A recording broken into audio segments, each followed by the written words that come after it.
My name is Anthony Camargo. I'm from Austin, Texas. 1995 year. I am living in South Beach. I have a gallery on the infamous Lincoln Road, a place where art, culture, and eccentricity intertwine under the warm Miami sun. It's more than just a business to me. It's my sanctuary, my canvas, my statement to the world. Every morning, I unlock the doors, breathing in the intoxicating scent of wood, paint, and metal, the elements that make up my creations. My work is an extension of me, reflecting both my passions and my fears, my triumphs and my regrets. One of my clients, a man who regularly comes in to purchase my furniture and one-of-a-kind art pieces, approaches me one day. His eyes, sharp and knowing, lock onto mine as he casually asks, "Do you know who I am?"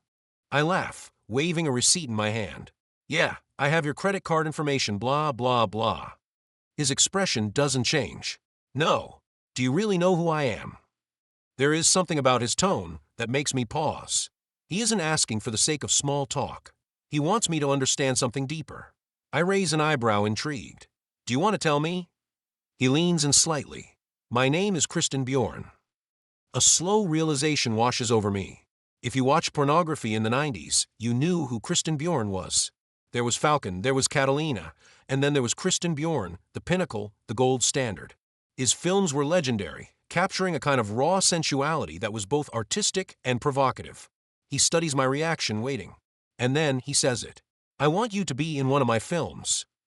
I laugh, shaking my head. "No, I don't think so." But he is relentless. Over the course of a year, he continues to press, continues to ask, continues to make his case.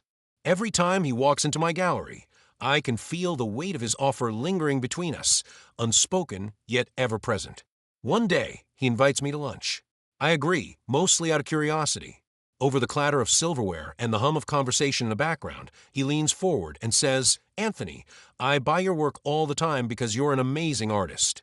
Can you not look at what I do as art?" That question lingers in my mind long after the meal is over. That night, I sit alone in my apartment, surrounded by unfinished sculptures and half-painted canvases. The question gnaws at me. Am I an artist if I only recognize certain mediums? If I reject a form of expression simply because of societal stigmas, am I limiting myself? Doubt creeps in, battling with my carefully constructed perception of what is and isn't art. And then I think, Anthony, you're an artist. How can you judge another artist's medium if you haven't experienced it yourself? It's terrifying, the idea of stepping into the unknown. But isn't that what art is? A leap into uncertainty, a willingness to be vulnerable, to bare oneself to the world in ways that most people never dare? So I say yes. The first time in front of the camera is surreal. The bright lights, the scripted moments that blur into real emotions, the way my own body betrays me, trembling slightly under the weight of exposure. But there's also exhilaration, a strange sense of power in embracing something I once feared. I become one of the Kristen Bjorn boys, though I'm no boy by then, already in my 30s, carrying the weight of my past and my ambitions on my shoulders. There's a certain status to it, a certain allure. I do 3 for films, and suddenly my name exists in a space I never expected. But the industry, while fascinating, isn't forever. Eventually, I exit, returning to my first love, art. Years later, I move from South Beach to Manhattan. Life shifts. I meet my partner, a clothing designer for Joan Rivers. He is brilliant, stylish, ambitious. We dream of an art gallery in New York, but reality quickly crushes that dream. Manhattan is unforgiving. Then my partner suggests Austin. He had gone to UT. He loved it there. We take a leap of faith, moving back to Texas, uncertain but hopeful. The timing is serendipitous. The Dell stock splits, and suddenly there is money in Austin. Before that, there wasn't. It allows us to start a company, building a jewelry brand that soon becomes synonymous with celebrity culture. Yet, beneath the success, a shadow looms. My past. I know it's a matter of time before someone finds out. And when they do, will it destroy everything? One day, in Neiman Marcus, sitting across from a buyer, the moment arrives. He looks up from his desk, eyes sharp with recognition. "Oh, I know you." My heart pounds. I force a smile. "No, I don't think so." He doesn't blink. "I watched 2 of your films last night." A lifetime passes in a single breath. This is it. This is the moment it all comes crashing down. My business, my employees, my partner's livelihood, everything. Except it doesn't.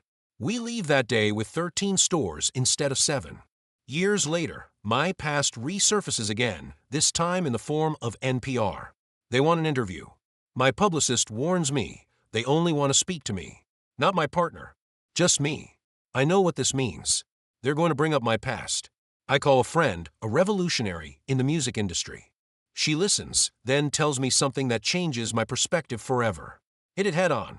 If you own it, they can't weaponize it against you. And so I do. On live radio, I acknowledge it. I say, yes, I have been in the adult film industry. And just like that, the power is mine again. The fear dissipates. The weight lifts. My business thrives. My confidence grows. And I realize the only way to truly succeed, to truly live without fear, is to own every part of yourself. Because when you do, no one can take it from you.